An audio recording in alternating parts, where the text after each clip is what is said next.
नमस्कार मंडळी, चला तर आज आपण बनवणार आहोत भाकरीचे तुकडे. शिळ्या जर भाकरी उरलेल्या असतील भरपूर तर या पद्धतीने अशा पद्धतीचा हा पदार्थ नक्की बनवून बघा. करायला अगदी सोपा, खायला तेवढाच टेस्टी आणि भन्नाट चवीचा आहे. बघू शकता पोहेसुद्धा यापुढे फिके पडतील इतका मस्त हा तयार होतो. चला तर लगेच सुरुवात करूयात. इथे रात्रीच्या भाकरी उरलेल्या होत्या बऱ्याचशा, तर रात्री मी नॉनव्हेज बनवलं होतं त्यामुळे भाकरी भरपूर उरलेल्या होत्या. तर त्या भाकरी आता काय करायचं, चुरून घ्यायच्या. फेकू न देता अशा पद्धतीने भाकरी हाताने अगोदर चुरगळून घ्यायच्या ओबडधोबड. त्यानंतर आपण याला मिक्सरमध्ये बारीक करून घेणार आहोत. तर अशा पद्धतीचा नाश्तासुद्धा होऊ शकतो, अगदी मस्त लागतो हा. तुम्ही नक्की बनवून बघा. शिळ्या भाकरीपासून सगळ्या भाकरी या पद्धतीने मी चुरून घेतलेल्या आहे हाताने ओबडधोबड. त्यानंतर मिक्सरचं भांडं घेतलं, त्यामध्ये हे थोडं थोडं करून आपण वाटून घेणार आहोत. चला तर मग इथे मस्त इथे भाकरी मी आता मिक्सरमध्ये बारीक करून घेतलेला आहे ते या पद्धतीने.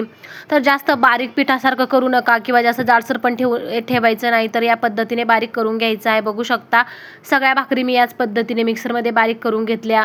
आता यामध्ये हाताने अशा पद्धतीने पाणी शिंपडून घ्यायचं. जास्त पाणी शिंपडायचं नाही, थोड्या थोड्या प्रमाणामध्ये थोडंसं शिंपडून घ्यायचं आहे. जास्त पाणी जर शिंपडलं तर त्याचा लगदा होऊ शकतो आणि हे तुकडे जे आहेत अगदी चिकट किंवा असं गोळ्या टाईप होऊ शकतात, ओले. त्यामुळे थोडंसं पाणी टाकायचं, शिंपडायचं फक्त आणि अशा पद्धतीने सगळं मिक्स करून घ्यायचं.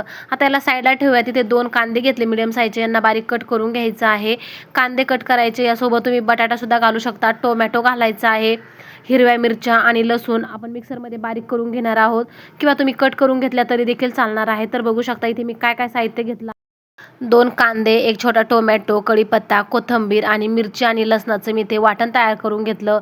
गॅसवर कढई ठेवली, यामध्ये 1 ते 1.5 चमचा तेल टाकून घेतलं. जिरे मोहरी टाकून घ्यायचं. जिरे मोहरी छान फुलू द्यायचं. त्यानंतर कढीपत्ता टाकून घ्यायचा, कांदा टोमॅटोसुद्धा टाकून घ्यायचा. यामध्ये बटाटासुद्धा घालू शकता, तोसुद्धा छान लागतो. शेंगदाणेसुद्धा घालायचे आहे. तुम्ही अगोदर तळून ठेवले असतील तेलामध्ये शेंगदाणे तर चांगलंच, किंवा मग नंतर तळले किंवा नंतर टाकले तरीसुद्धा चालणार आहे. माझ्या अगोदर लक्षात नाही राहिलं त्यामुळे मी ते सगळं साहित्य एका साईडला केलं. थोडंसं तेल टाकलं आणि शेंगदाणे यामध्ये तळून घेतले. त्यानंतर सगळं साहित्य मिक्स केलेलं आहे. आता यामध्ये जी मिरची आणि लसणाचं वाटण होतं ते टाकून घ्यायचं. कोथिंबीरसुद्धा टाकून घ्यायची आहे. छान सगळं मिक्स करायचं. यामध्ये हळद टाकायची आणि जे तुकडे आपण भिजवून घेतलेले होते ते टाकून घ्यायचे. छान गॅसवरती 5 मिनिटं मस्त परतून घ्यायचे आणि त्यानंतर आपला मस्त असा शिळ्या भाकरींचा नाश्ता तयार होतो.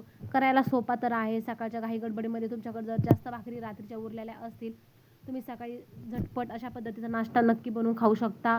अगदी मस्त आणि टेस्टी बनतो. चला तर सगळ्या भाकरी ज्या बारीक करून घेतलेल्या होत्या ना भिजवलेल्या, त्यामध्ये टाकून घ्यायच्या.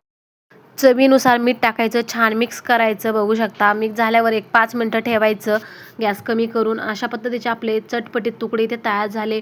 तर अशा पद्धतीचे उरलेल्या भाकरीचे तुकडे किंवा चपातीचे तुकडे तुम्ही नक्की बनवून खाऊ शकता.